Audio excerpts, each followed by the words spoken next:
A chilling incident unfolded when a young nursing student vanished during her routine morning run after crossing paths with a hooded figure. Law enforcement swiftly gathered crucial evidence, shedding light on the events leading to her disappearance. However, as the investigation progressed, public outrage intensified, revealing a horrifying and seemingly preventable crime. Laken Riley, a 22-year-old aspiring pediatric nurse, harbored a passion for running. She regularly ran between 3 and 6 times a week, often accompanied by her roommate Connolly. In May of 2023, Laken transferred from the University of Georgia in Athens to a medical college in Augusta, driven by her unwavering ambition to work with children and become a pediatric nurse. On the morning of February 22, 2024, at 9:03 a.m., Laken embarked on her run from her residence near the campus, heading towards the intramural fields, a sprawling park popular among students. It featured soccer fields, tennis courts, trails, and a serene lake. On that particular day, Laken was alone. Security footage captured her moving south along Millage Avenue, clutching her phone and wearing white AirPods. Soon after starting, she transitioned onto a trail leading to the railroad tracks. Surveillance footage showed her movement abruptly ceasing. Subsequently, an alert was triggered on her phone, prompting a call to emergency services. The line crackled with muffled voices, sounds of a struggle, and 4 distinct thuds. The connection was severed within a minute, and subsequent attempts to reach her went unanswered. By the time Laken stopped answering her phone, her friend and regular running partner Connolly was in class. On the 11th through 15th, several missed calls and messages caught her attention. Lily, a neighbor, used a geolocation feature and discovered that Laken's phone had remained stationary in a wooded area near the intramural fields. Lily, accompanied by another neighbor Sophia and their dog Champ, began searching. Guided by the phone's geolocation, they followed Laken's path. They soon found one of her earbuds amidst fallen leaves. Realizing its significance, they alerted the police. University of Georgia officers immediately launched a search. Around 12:30 in the afternoon, an officer's attention was drawn to a spot beneath a large tree. There, concealed by leaves and branches, lay Laken Riley's body. She was deceased. 2 stones with visible bloodstains were found at the scene, seemingly used as the murder weapons. Laken's phone was discovered under another tree, a significant distance from her body. A thumbprint, not belonging to Laken, was found on the device's screen. The autopsy revealed that the cause of death was not only blunt force trauma to the head, but also possible strangulation. Laken Riley's smartwatch data showed that after she abruptly stopped on the trail, she remained motionless for about 4 minutes. During this time, a short call was made to 911. The device then recorded a movement of over 18 meters into the wooded area. Investigators surmised that she was either forcibly dragged into the woods or resisted and was forced off the trail. The watch continued to register a heartbeat until 9:28 a.m., 17 minutes after she stopped running.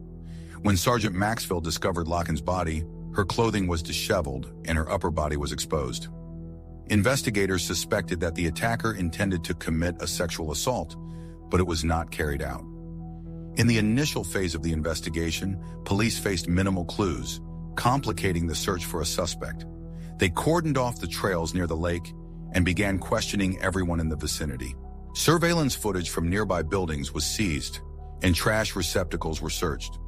During a search of a blue dumpster in a parking lot near an apartment complex, only a few hundred meters from the trails, a dark jacket was found. It was lying on top of other trash, with visible bloodstains and long brown hairs tangled in one of the pockets. Tests confirmed that the blood belonged to Laken Riley. 29 hairs matching the victims were also found on the jacket, many violently torn from the root, indicating a struggle. Key to the investigation was surveillance footage from a nearby apartment's doorbell camera. The camera captured a man approaching the blue dumpster at 9:44 a.m., just 15 minutes after Laken's heart stopped beating. He removed an Adidas cap from his head, examined it, put it back on, and discarded the blood-stained jacket in the dumpster. He then proceeded along the wall of the apartment building, pausing in the bushes where he left additional items. Police discovered 3 disposable black gloves in the bushes, one torn with a hole in the thumb area. The gloves also had traces of Laken's blood.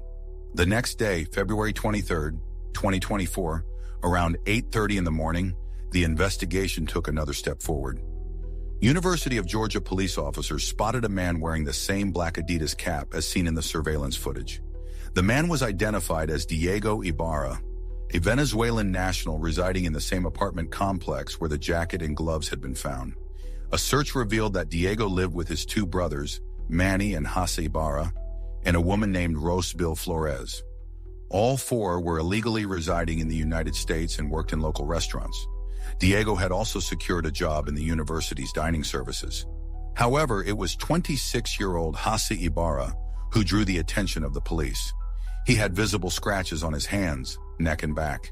When asked about these injuries, he claimed he didn't know how they occurred and failed to provide a logical explanation. When questioned about his red knuckles, Hasse stated that his hands were cold. During the interrogation, the group remained calm, even relaxed. Witnesses noted that they were smoking cigarettes and laughing. Nevertheless, police continued to focus on Hasse as his behavior and appearance aroused suspicion. When police asked Hasse to lift his hair, they noticed fresh scratches on his head. These injuries further strengthened the suspicion that he was involved in the attack. Investigators noted the similarity between his build and the figure captured on the dumpster camera. Additionally, his explanations for his injuries remained illogical and evasive. Concurrently, experts continued to analyze the evidence. The gloves found in the bushes contained traces of not only Laken's blood, but also the DNA of another person, which matched samples taken from Hasse. Traces that could have been left by him were also found on the jacket. The accumulated evidence began to form a cohesive picture. In addition to the physical evidence, investigators began interviewing acquaintances and colleagues of the suspects. It was revealed that Hasse had displayed aggressive behavior in the weeks leading up to the murder, often engaging in conflicts and appearing irritable. One of his brothers mentioned that on the day of the murder, Hasse returned home agitated and changed clothes. This only strengthened the suspicion against him. Investigators theorized that Hasse may have attacked Laken after spotting her on the trail and dragging her into the woods to conceal his actions. The perpetrator's plans apparently included sexual assault, but he did not complete them for unknown reasons. Perhaps this was due to the victim's resistance or external circumstances that forced him to flee. Shortly after his arrest, Hasse was charged with murder. Police continued to gather evidence, including forensic results and witness statements, to confirm his involvement. Despite his protests and attempts to evade responsibility, the collected evidence increasingly indicated that he was the perpetrator of the brutal attack. When police asked Hasse to inspect his face, he made an unexpected statement, admitting that he usually wears a cap, indicating his brother Diego. Hasse explained that his brother also wore a similar Adidas cap, which he himself used that day. After obtaining a search warrant for the apartment, officers found several black disposable gloves in a kitchen drawer, identical to those found in the bushes, with traces of Laken Riley's blood. During questioning, Diego Ibarra and Rosbil Flores identified Hasse as the man captured on video near the dumpster. They also confirmed that he was wearing his brother's Adidas cap on the day of the murder. This was further corroborated by photos Hasse took on his phone on the day of the murder. In the photos, he was wearing the same Adidas cap and dark jacket, which later tested positive for the presence of Laken Riley's blood. Security camera footage from neighboring apartments painted a grim picture, capturing Hasse's movements both the night before and the morning of the murder, his clothing unchanged. On the morning after the crime, the cameras recorded him carrying a plastic bag to a different dumpster at 10:30 a.m., returning 3 minutes later without it. Police determined the dumpster had been emptied 45 minutes prior to their arrival. Notably, a patterned shirt worn under his jacket and a small backpack or sling bag were never recovered, leading investigators to believe Hasse disposed of them at the dumpster. The evidence against Hasse Abara grew increasingly compelling. Fingerprint experts from the Georgia Bureau of Investigation confirmed that a thumbprint found on Laken Riley's phone belonged to Hasse. Furthermore, DNA extracted from under Laken's fingernails matched Hasse's, corroborating the numerous scratches on his body. The investigation concluded that Hasse had attacked and brutally murdered Laken, leading to murder charges. Police confirmed that Laken and Hasse had no prior connection, suggesting a random act of violence fueled by opportunity. As the police began to uncover the details of the suspect, the public was shocked, and the details of Hasse's biography only fueled the public anger. Hasse and his wife, Laken Franco, crossed the U.S.-Mexico border at El Paso in September of 2022. He was arrested and released under supervision, as Venezuelans were granted temporary protected status due to the political instability in their homeland. This allowed them to remain in the U.S., while their asylum requests were being processed, a process that could take years. While in the United States, he was involved in more than one case. In September of 2023, while in New York, he was charged with endangering a child in traffic violations. Hasse, while delivering food, was driving a scooter with his 5-year-old child without a helmet. Despite the charges, the authorities in New York released him. During this time, Hasse was in contact with his brother, Diego, who was already in Athens, Georgia, and had rented an apartment. It was later discovered that Diego's apartment contained critical clues related to Laken Riley's murder. In October of 2023, Hasse Abara and Rosbelly Flores met in Queens, applied for help to travel to Georgia, where Diego told Hasse about work in Athens. After the brothers Diego and Hasse arrived, they were arrested for theft in a Walmart store. Following their release at the border, Hasse faced a second close call with potential detention. At the time, there existed no formal procedure to verify the immigration status of detainees before an actual arrest. Instead, the brothers were issued fines and released once more. In a presidential election year, the circumstances surrounding the murder of Laken Riley and the suspect's background turned the case into a flashpoint in media and political circles. Georgia Republican Congressman Mike Collins introduced the Laken Riley Act. The bill would mandate the detention of any immigrant who committed theft or burglary. Amidst the heated debate surrounding immigration, a controversial bill emerged, igniting passionate opinions on both sides. Critics argued that the bill unfairly punished an entire population for the actions of a single individual. Supporters, however, contended that its prior existence could have prevented the tragic death of Laken Riley, keeping her killer from walking free. The bill passed the House of Representatives in March of 2024, quickly becoming a focal point in the ongoing immigration debate. As the presidential campaign loomed, the case drew the attention of both parties, further fueling the political fire. This surge in popularity proved painful for Laken's family, who expressed their dismay at the exploitation of her name for political gain. They firmly believed that the focus should remain on Laken's character and the beautiful qualities she possessed. Political turmoil threatened to overshadow the narrative, but the chilling details of the case surrounding Hasse Abara demanded attention. Scheduled to face trial in November of 2024, Abara was confronted with a barrage of 10 charges. These included first-degree murder, aggravated assault, unlawful imprisonment, kidnapping, obstruction of an emergency call, attempted rape, and criminal trespass. Crucial evidence hinged on his actions during the fateful morning of the murder. From 6:50 a.m. on the day of the tragedy, surveillance cameras captured a figure, cloaked in dark clothing and holding a white cup, lurking near a bus stop not far from the stairwell leading to Hasse's home. The footage revealed an individual wearing a dark hooded jacket, a crossbody bag, a cap, and black gloves, all later linked to Abara. In a chilling sequence of events captured on video, a man was seen lurking near an apartment door, making 6 separate approaches before 8:01 in the morning. On your 2 occasions, he even attempted to open the door. Unbeknownst to him, a young graduate student was inside the apartment. As she was showering, she heard the unsettling noises outside. Startled, the student shouted, causing the suspicious figure to quickly conceal himself, desperate to avoid being seen. The student, now deeply alarmed, immediately contacted the police. However, by the time they arrived, the man had already vanished. Investigators later connected this unsettling behavior to the intentions the individual, named Hasse, was likely harboring that day. His morning routine hinted at a predator on the prowl, a hunter seeking an opportunity long before fate brought him face-to-face with Laken on that fateful trail. By the time law enforcement officers arrived in response to the student's distress call, the suspect had already vanished from the scene. However, security camera footage meticulously pieced together his path, leading directly back to the residential complex where he resided.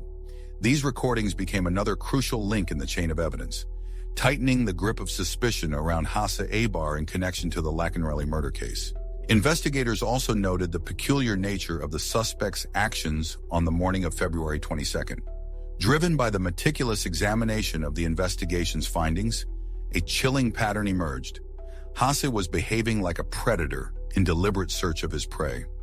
His furtive attempts to breach the student's apartment, coupled with his calculated use of gloves, painted a disturbing picture of premeditated actions. This revelation lent considerable weight to the prosecution's claim. Laken's murder was not a random act of violence, but a meticulously planned assault.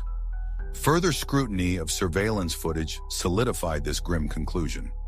After his abortive attempts to break into the apartment that morning, Hasse was seen retracing his steps along the paths leading to the intramural fields, a familiar running route for Laken. The cameras captured him walking along the trail, his face obscured by a hood, a white cup clutched in his hand. In close proximity to where Laken was last seen, a grim picture began to emerge. A mountain of evidence, encompassing security footage, a pair of discarded gloves, Laken's bloodstains on a jacket, and even DNA traces beneath her fingernails, built an undeniable case against Hasse Abara. The investigation uncovered a chilling truth. Abara had no prior connection to Laken, selecting her at random after spotting her on a trail. His calculated actions, both before and after the murder, painted a portrait of a man deliberately concealing his tracks. As the trial date neared, the tragic case of Laken Riley continued to resonate deeply, capturing the attention of the entire community. A family's private grief became a public spectacle, hounded by relentless media and political figures. Meanwhile, investigators meticulously pieced together the final fragments, forging an airtight case against Hasse Abara, the man accused of one of the year's most brutal crimes. Security footage failed to place the suspect near the building he allegedly targeted. However, the video did capture him holding and drinking from a white cup. Later, a strikingly similar cup was discovered at the edge of the woods, not far from where Laken Riley's body was found. A glass stood ominously halfway between the crime scene and the graduate student's apartment. DNA analysis confirmed the glass belonged to Hasse Abara and had once contained alcohol. On the 22nd of February, Hasse Abara donned a black cap, hooded jacket, and disposable black gloves, then ventured onto the University of Georgia campus with a dark intent: to find a woman to attack. Special prosecutor Sheila Ross was brought in to lead the case, presenting a detailed and compelling argument in court. The case was tried in the Superior Court of Clark County in Athens. Hasse waived his right to a jury trial, perhaps to avoid potential bias and intense public scrutiny. Hasse's defense team attempted to cast doubt on key evidence, suggesting that the person caught on camera near the dumpster might have been his brother, Diego. However, FBI agent James Burney presented compelling evidence to the court, revealing location data from Hasse's phone. This information, combined with data from Laken's phone and watch, painted a clear picture of their movements. Crucially, the evidence placed Laken in the woods where her body was later discovered. Hasse's phone was also tracked to the same area at the time of the murder. While it was true that Hasse's phone had been used by others, including his brother, there was no indication of this on the day of the crime. Further investigation definitively ruled out Diego Abarca as a suspect. On the day of the murder, Diego was verifiably working at the university cafeteria. Moreover, no physical evidence connected him to the crime scene. The DNA found under Laken's fingernails and a distinct thumbprint on her phone belonged exclusively to Hasse. Throughout the 3-day trial, Hasse remained remarkably stoic. The details of the accusations were relayed to him through an interpreter, yet he offered no discernible reaction. His composure held even when the harrowing 911 call made by Laken during the attack was played in the courtroom. He remained unchanged during the presentation of video footage from Sergeant Maxwell's body cam, capturing the horrifying moments of the body's discovery. Friends and family of Laken left the courtroom as the video evidence began playing. The evidence in the case was irrefutable. Physical proof, video recordings, and eyewitness accounts, including identification by Hasse's brother and his partner, Rosebelly all pointed to his guilt. Only Hasse knew what truly transpired. Even his own missteps became instruments of his downfall. The morning of the crime, he posted a selfie, unwittingly showcasing the very clothes that would later tie him to the scene of the murder. Judge Haggard paused briefly before delivering the sentence. Upon his return, he read the verdict. Hasse Abara was found guilty on all counts, including first-degree murder, second-degree murder, kidnapping, assault with intent to rape, and obstructing a call to emergency services. Laken's mother, Allison Phillips, her stepfather, John Phillips, and her sister were present in the courtroom as the sentence was delivered. The courtroom was filled with relatives, friends of Laken, and members of the public who had closely followed the notorious case. Judge Haggard's gavel echoed through the courtroom as he declared Hasse Abara guilty on all 10 counts. The charges painted a horrifying picture: intentional murder, aggravated homicide, abduction, unlawful imprisonment, obstruction of an emergency call to 911, and attempted sexual assault. The verdict marked the end of a meticulous, months-long investigation. The sheer weight of evidence presented by the prosecution left no room for doubt regarding Abara's culpability. His digital footprint, irrefutable DNA evidence, compelling witness testimonies, and his actions on the day of the crime coalesced into an undeniable narrative of events. Following the sentencing, Allison Phillips, the victim's mother, fought back tears. For her and her family, the trial had been an agonizing ordeal, but their unwavering focus had been to secure justice for their daughter. Observers noted that the case highlighted not only a personal tragedy, but also the urgent need to reevaluate the systems that allowed an individual with a criminal history to remain free. Throughout the proceedings, Hasse Abara remained eerily composed, showing neither remorse nor regret. His fate was sealed. Years behind bars awaited him for the heinous crime that had not only devastated the Laken family, but shocked the entire community. During the sentencing phase, the courtroom heard heart-wrenching testimonies from Laken's sister, Lauren, her father, Jason Riley, and close friends. They spoke of their profound grief and loss, reminiscing about the remarkable person Laken was. Her inherent kindness and compassionate nature had driven her to pursue a career as a nurse, and she was a cherished friend to many. She was an active member of her church and a role model for her younger sister. Lauren shared the haunting thoughts that plagued her, the image of Laken realizing the impending danger, yet being powerless to escape. She spoke of her sister's terror and the fact that Hasse Abara was the sole witness to this horrific scene. Lauren confessed her inability to comprehend why he committed such an act, acknowledging the agonizing reality that she may never find closure or peace. Lauren's words conveyed the immense weight of their loss. "What Hasse Abara did to my sister is unbearable. I find it repulsive to be in the same room with him. That predator is inhuman, an embodiment of evil. Hasse Abara shattered my life. My only hope is that he receives a punishment that utterly destroys him." Hasse Abara was sentenced to life imprisonment without the possibility of parole.